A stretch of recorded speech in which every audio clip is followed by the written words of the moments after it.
Olá, boa tarde, seja muito bem-vindo. É sempre muito bom estar em sua companhia. Nós estamos ao vivo, agora são 15 horas e 20 minutos pelo horário de Brasília. Eu sou o Kleber Werneck e a partir de agora você confere comigo as notícias do Brasil e do mundo nesta edição da tarde do Redação Hit. E olha só, vamos começar com um alerta. Os brasileiros chegam a gastar mais de 20 bilhões de reais por mês em apostas online. Esse levantamento foi feito pelo Banco Central e considerou apenas as transferências via Pix. Vamos ver. O volume mensal de transferências via Pix de pessoas físicas para empresas de apostas online variou entre 18 e 21 bilhões de reais mensais neste ano.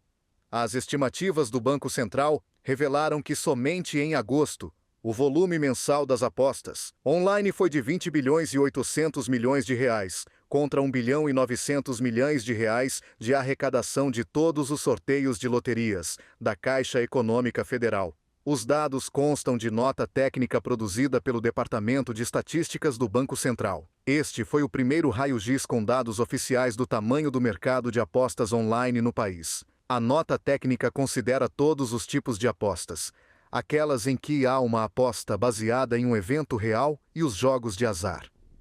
As duas modalidades estão passando por um processo de regulamentação no país.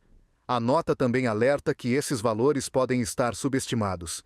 Isso porque, além do Pix, as apostas podem ser feitas também por outros canais como cartão de crédito e TED, mas os prêmios devem ser pagos exclusivamente por transferência eletrônica. Ainda de acordo com os dados da nota, estima-se que, em agosto deste ano, 5 milhões de pessoas pertencentes a famílias beneficiárias do Bolsa Família enviaram cerca de 3 bilhões de reais às empresas de apostas por Pix, sendo a média de valores gastos por pessoa de R$ 100 reais. Dessas pessoas, 4 milhões ou 70% desses apostadores são chefes de família ou quem de fato recebe o benefício. Olha, e com certeza esse é um dos assuntos do momento. Esses jogos fazem parte cada vez mais da vida dos brasileiros. Então, para falar mais sobre isso, nós vamos conversar agora com um especialista. O nosso convidado é o doutor Guilherme Almeida, ele que é advogado e coordenador do curso de Direito da Universidade de Guarulhos. Boa tarde, doutor Guilherme, seja muito bem-vindo, é um grande prazer recebê-lo aqui no nosso jornal. Boa tarde, o prazer é todo meu. E, doutor, como a gente acabou de ver aí nessa reportagem, né, os brasileiros estão gastando cerca de 20 bilhões de reais por mês com apostas online. E esses dados são oficiais, afinal, são do Banco Central. Essa quantia é aceitável ou esse já pode ser considerado um problema de economia e saúde pública? Olha, eu não tenho a menor dúvida que este é um problema para a economia pública, é um problema político, é um problema para a saúde pública também, na medida em que as pessoas têm a sua psique alterada em função dos jogos. Os jogos de azar, na história do Brasil, sempre foram proibidos desde que acabou o cassino, né? Havia uma época que havia a possibilidade dos jogos privados e depois apenas as loterias públicas puderam explorar esse mercado. Em 2018, houve uma nova legislação que permitiu os jogos por cota, e aí os jogos dessas chamadas bets começaram a surgir. E, doutor, a gente viu aí nessa matéria bastante detalhada que o perfil dos apostadores mostra que o jogo é muito democrático. Tem apostadores de todas as idades e classes sociais. Inclusive, a gente viu ali também beneficiários do Bolsa Família. Isso agrava ainda mais a situação, já que esse jogo pode atingir pessoas mais vulneráveis, como idosos e, por exemplo, famílias também de baixa renda. Não tenho dúvida, se a pessoa tem uma renda já muito pequena e ela aposta parte importante da sua renda, ela coloca em risco toda a família e todas as pessoas são dependentes daqueles valores. É muito preocupante que as pessoas coloquem para uma atividade que em tese deveria ser de lazer, parte considerável da sua renda. E se você já é uma pessoa em situação precária, em situação próxima da miserabilidade, então com problema para se sustentar, se parte desse valor que deveria servir para a sua manutenção vai para um jogo de azar, corre o risco da pessoa não conseguir se alimentar, não conseguir manter a sua família, não conseguir pagar as atividades mínimas para que você tenha a dignidade da pessoa humana. E, doutor, vamos então enfatizar agora a parte técnica e jurídica, que é a sua especialidade. O governo já anunciou um plano para regulamentar o setor, inclusive com a criação de uma espécie de gatilho para os apostadores compulsivos. Você acredita que essa prática pode funcionar, isso aí, na prática, né? Esse gatilho possa funcionar na prática? Juridicamente, hoje, há pouca proteção para esses jogos, há pouca regulamentação e até fiscalização? Olha, quanto maior a fiscalização, quanto maior a regulamentação, mais a sociedade vai se sentir protegida. Jogos não são atividade inócua, né? O jogo, ele, como uma porção de outras atividades que geram vício, podem ser extremamente perigosos, extremamente danosos para a economia popular e para o país. A gente sabe que essas empresas ganham muito dinheiro e elas têm patrocinado times de futebol, têm servido aí para diversos setores. No entanto, o malefício que é causado, ele é muito grande. Acredito que a regulamentação é o único caminho, mas ele não é uma garantia de que as pessoas poderão se defender do vício, se defender dos grandes malefícios sociais que o jogo causa. Espero que, pelo menos, com a regulamentação, possa ser um pouco mais justo este mercado, que é um mercado muito bom para quem é dono da empresa e um pouco preocupante, muito preocupante para a economia popular, né? A gente tem aquele jargão que, quando você tem um cassino, a casa sempre ganha. E o perigo é esse, né? Certamente as empresas de bets estão sempre ganhando e se elas estão pagando para alguns, é porque poderiam estar pagando muito mais e poderiam estar levando muito menos das pessoas que não têm condição sequer de subsistir.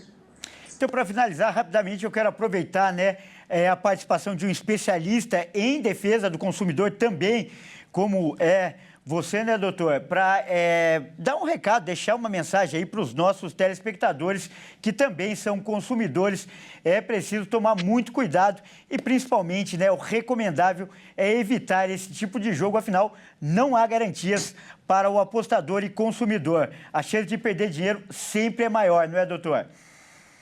Com certeza. Enquanto não houver uma regulamentação, a pessoa que está usando esse tipo de serviço corre grave risco de ser ludibriada, de ser enganada e não poder procurar os seus direitos consumeristas. O direito do consumidor exige uma regulamentação, ainda que já existam normas gerais que possam verificar que houve alguma espécie de dano ao consumidor, fica bastante difícil classificar um tipo de atividade que ainda tem uma regulamentação precária.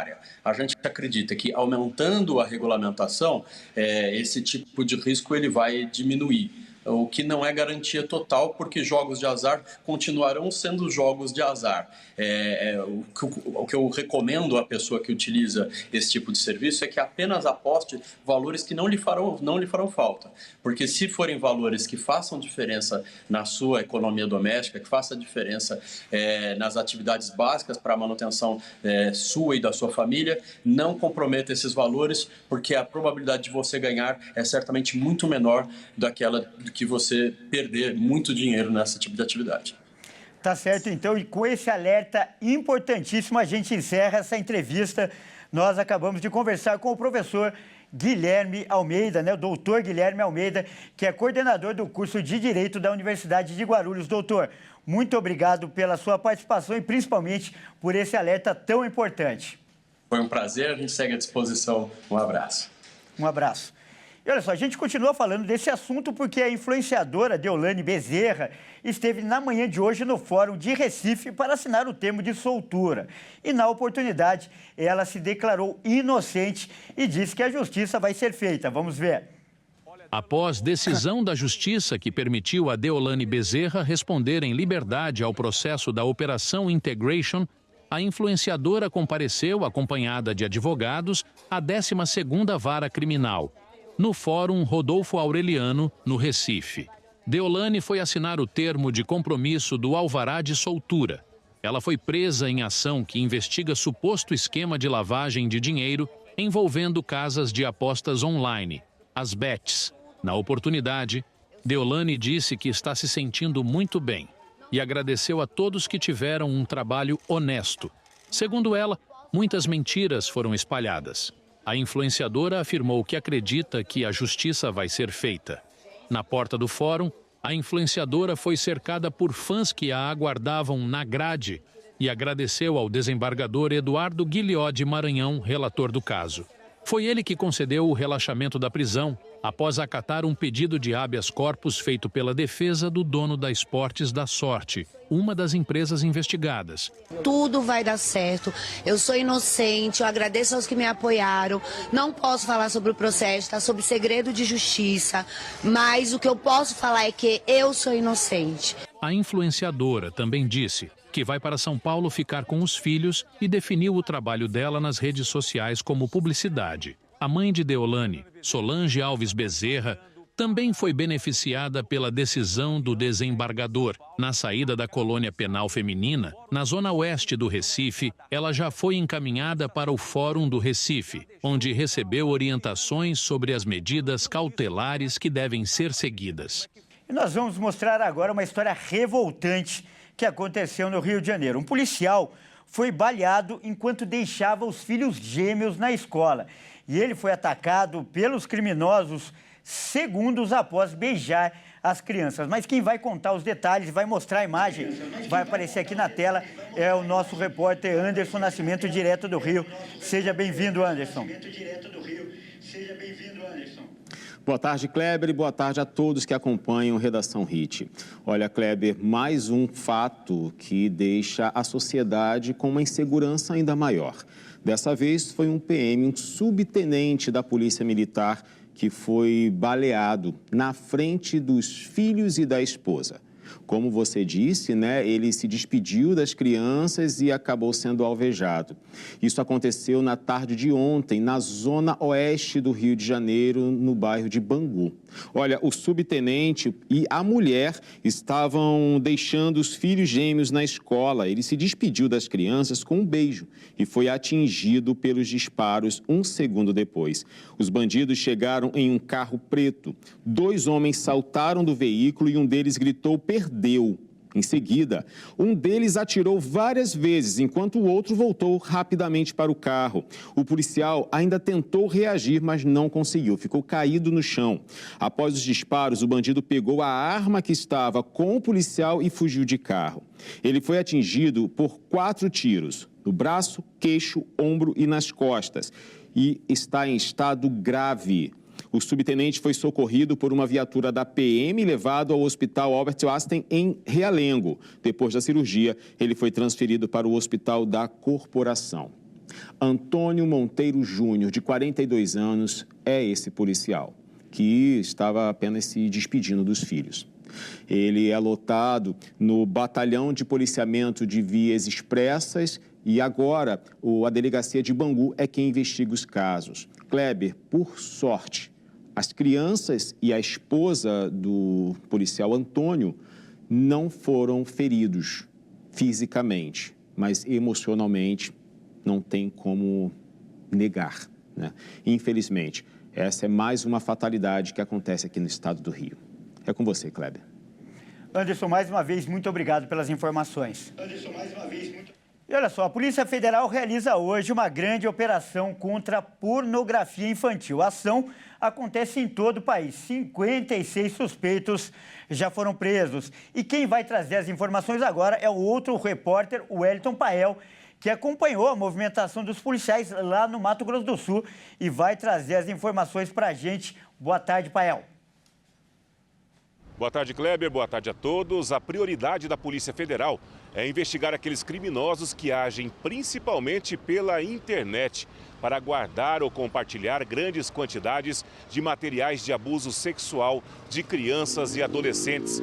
É justamente por isso que foi escolhido para a operação o nome de Terabyte, que faz referência à unidade de armazenamento de dados cibernéticos que equivale a 1000 gigabytes. Durante a ação, 141 mandados de busca e apreensão são cumpridos hoje simultaneamente em todos os estados brasileiros e no Distrito Federal. Em algumas localidades houve flagrante. É o caso de Mato Grosso do Sul, por exemplo. Aqui foram cumpridos 2 mandados na capital Campo Grande e 1 em Três Lagoas, que fica na divisa com São Paulo. Nessas cidades foram encontrados materiais com conteúdo de abuso armazenados. Um 4º mandado foi cumprido em Corumbá, na região do Pantanal. Em todo o país, o trabalho está sob o direcionamento da Coordenação de Repressão aos Crimes Cibernéticos relacionados ao abuso sexual infanto-juvenil da Polícia Federal, que tem o foco de identificar e prender acusados por essas práticas. Mas ao todo são 750 policiais nas ruas para a operação que, além de agentes da PF, ainda conta com policiais civis de delegacias que atuam nessa temática e apoio da Agência de Investigação Interna da Embaixada dos Estados Unidos. A PF ressaltou que essa operação mostra o engajamento e o compromisso dos diversos agentes públicos da defesa da dignidade das vítimas e ainda fez um alerta aos pais e responsáveis sobre a importância de monitorar e orientar os filhos a respeito do mundo virtual para garantir a segurança das crianças e adolescentes. Para se ter uma ideia, o alcance dessa teia de armazenagem e também de compartilhamento de conteúdo infanto-juvenil, somente entre dezembro do ano passado e agosto deste ano, a PF chegou a cumprir 1.291 mandados de prisão contra acusados de envolvimento nesse tipo de crime. É com você, Kleber. Muito obrigado pelas informações, Pael. Olha só, agora é hora da gente mostrar o que viralizou na internet. Vamos ver os vídeos que são destaque nesta quinta-feira. Olha só, nós vamos começar aí com um caso que, aliás, quarta-feira, só corrigindo, né? Nós vamos começar agora com um caso que aconteceu em Bauru, no interior de São Paulo. O vídeo mostra um assaltante em fuga com um carro em alta velocidade. E ele havia acabado de roubar, olha só, mais de R$1 milhão. Só que acabou batendo contra um muro. A imagem é impactante. Acompanhe comigo. O acidente impressionante foi gravado pela câmera de segurança do Departamento de Água e Esgoto de Bauru. No vídeo, um carro que era perseguido por viaturas da polícia colide violentamente contra uma mureta. O motorista havia acabado de participar de um assalto. Junto com mais 4 homens, eles invadiram a residência de um casal de idosos e roubaram cerca de R$1.300.000, entre dinheiros e joias. No momento da fuga, somente o piloto estava no carro e, ao bater no muro, ele sofreu ferimentos no rosto, tórax e mandíbula. Os outros assaltantes fugiram a pé. E em Brasília, um gato atacou um cão que passeava com sua tutora. As imagens são de uma câmera de segurança que você vai ver agora. E elas gravaram o momento do ataque. Repare na agressividade do gato. Olha só. O vídeo registra o momento em que um gato ataca um cachorro. 2 mulheres estão na calçada e o gato está no colo de sua dona, mas ele pula e ela sai correndo atrás dele. Depois, uma outra moça aparece com seu cão, tentando sair de perto do gato. Ele avança na tutora e em seu animal. O caso aconteceu no Distrito Federal em 2023, mas só veio à tona agora, e a Justiça determinou que a dona do gato pague uma indenização para a dona do cão, por danos materiais e morais. Ela alegou que essa não foi a primeira vez que o gato havia atacado os moradores da região. E o próximo vídeo mostra um cachorro que surpreendeu a internet. Isso porque o cãozinho estava na beira de uma praia quando viu um tubarão. E ele saltou na água e mordeu a cauda do tubarão. Olha só. Um tubarão foi visto no mar da Espanha no último verão. Com medo, os banhistas saíram da água, mas para surpresa de todos, um cachorro pulou no mar e perseguiu o tubarão azul. As pessoas que estavam no local imediatamente começaram a gritar para o cachorro sair da água, mas o cão muito corajoso nadou até o tubarão e mordeu a cauda dele. Como se tivesse cumprido uma missão, após morder o tubarão, o cachorro se vira em direção às pessoas e sai da água. Para esse cachorro, não vai ser um tubarão que vai impedi-lo de tomar o seu banho de mar, não é mesmo? O mar não estava para peixe, estava para cachorro, não é mesmo? Vamos mudar de assunto? E olha só que história emocionante. O noivo, ele fez uma bela homenagem durante o casamento dele. Isso porque ele colocou áudios do pai dele, que morreu durante a pandemia. E o vídeo da cerimônia viralizou na internet. Acompanhe comigo. Bom dia, povo! Eu só quero fazer um comunicado. Zezinha acabou de chegar da corridinha, né? Manter esse corpinho, tem que fazer as corridinhas de mais cedo, alimentação saudável. O vídeo viralizou após a noiva Érica Duarte publicá-lo em suas redes sociais. Os áudios estavam no grupo da família e o noivo, Bruno Darós, reuniu todos e separou cada um para transformar em uma mensagem que parecesse que foi feita para aquele dia. Ele disse que mesmo após a partida do pai, ele esteve presente no casamento e durante sua entrada, reproduziu os áudios.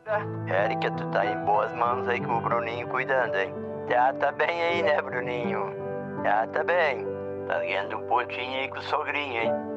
Brincadeira, hein? Bruno e Érica se casaram no início do mês e o vídeo já ultrapassou mais de 1 milhão de visualizações em uma rede social de Érica. E ela comentou que o casamento foi uma grande memória com a família, feito para conectar os convidados e os noivos, e que ficou feliz em saber que a homenagem ao sogro fez sucesso nas redes sociais.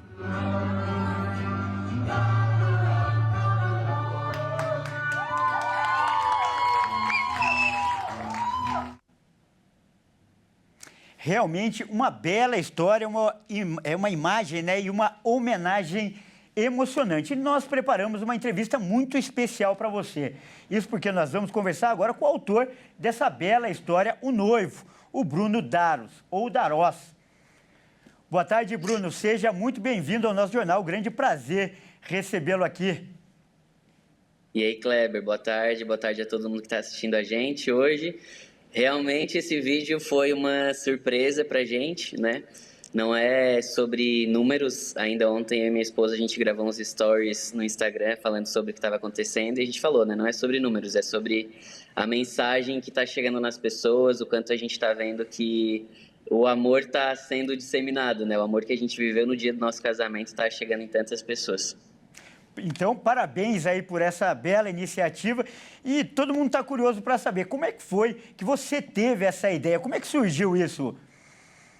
Então, eu e minha esposa, a gente trabalha com fotografia de casamento, nós temos uma empresa chamada Voe Fotografia e a gente está direto em casamento. Então, quando a gente pensou na nossa festa, a gente queria que fosse algo realmente diferente, que tivesse significado nos detalhes. A gente convidou poucas pessoas, então a gente teve 50 convidados. A gente queria que aquilo que as pessoas vivessem fosse realmente significativo na vida delas. Então, a gente pensou em cada momento, assim, né? E no momento de pensar na nossa entrada, a gente pensou como que a gente pode fazer com que o meu pai esteja presente nesse momento. E aí surgiu a ideia, né, de a gente resgatar alguns áudios. Ele era a pessoa que mandava vários áudios no grupo da família, então era o primeiro a dar bom dia, né, na família, ali no grupo. Então resgatei todas essas mensagens e fui ouvindo para entender o que casaria para o dia do casamento, sabe? E aí montei essa sequência e quando eu escutei, eu falei, nossa, parece que ele gravou essa mensagem para o dia do casamento. Foi bizarro, assim. Olha, muito criativo da sua parte.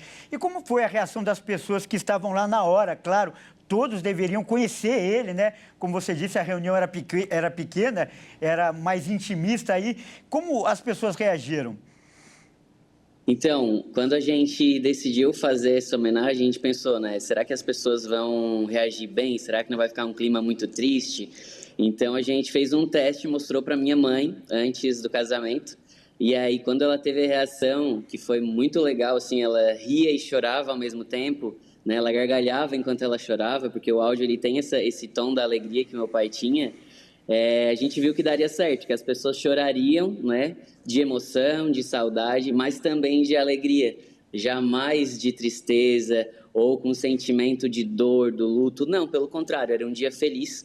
E a gente utilizou o áudio do meu pai para completar essa alegria que a gente estava vivendo nesse dia. Então as pessoas choraram, mas não de tristeza, mas de saudade e de saber que viveram com um cara tão legal que era meu pai, né? Que legal. Então eu quero, né, para encerrar, que você deixe, porque essa história deixa uma mensagem importante. A pandemia realmente foi um período difícil, muitas famílias tiveram perdas irrecuperáveis, mas a vida continua. E as boas lembranças, como um áudio, podem nos ajudar a continuar. Então, eu quero que você deixe aí essa mensagem de otimismo. Como fotógrafo, eu já desempenho esse papel de fazer com que as lembranças nutram a alma das pessoas no futuro, assim, né? E a gente trouxe isso para o nosso casamento de uma forma muito genuína. E aí, quando a gente lê nos comentários, né, de um vídeo como esse, as pessoas falando que não vejo a hora de chegar em casa para poder dar um abraço no pai, ou de que vão prestar mais atenção nos áudios que elas estão enviando ou recebendo, isso já faz o nosso coração vibrar, assim. Então, se eu pudesse deixar uma mensagem, que as pessoas criem mesmo essas memórias com quem elas amam, né? Porque a vida passa, né? O tempo passa e o que fica são as memórias. Então, aproveitem o tempo que vocês têm perto das pessoas que vocês amam, né? Celebrem, independente de como seja essa celebração, um abraço, um sorriso, uma mensagem carinhosa, tudo isso faz diferença na vida de alguém, principalmente num dia que às vezes, né, a gente tem tanta notícia ruim no dia, tanta notícia pesada, e quando a gente vê alguma coisa fazendo bem, a gente pensa que realmente as coisas podem fluir para um caminho melhor, né? Realmente é um vídeo de arrepiar, de emocionar, e essa conversa muito agradável, muito gostosa, para trazer uma mensagem de esperança e otimismo para as pessoas. Nós acabamos de conversar com o Bruno Darós. Bruno, mais uma vez, muito obrigado e parabéns aí por esse gesto, por esse vídeo gravado. Muito obrigado, eu que agradeço. Quem quiser acompanhar mais conteúdos do nosso casamento, a gente está postando tudo no Instagram, @voefotografia, e lá vocês podem continuar se emocionando também. Obrigado, Kleber. Grande abraço.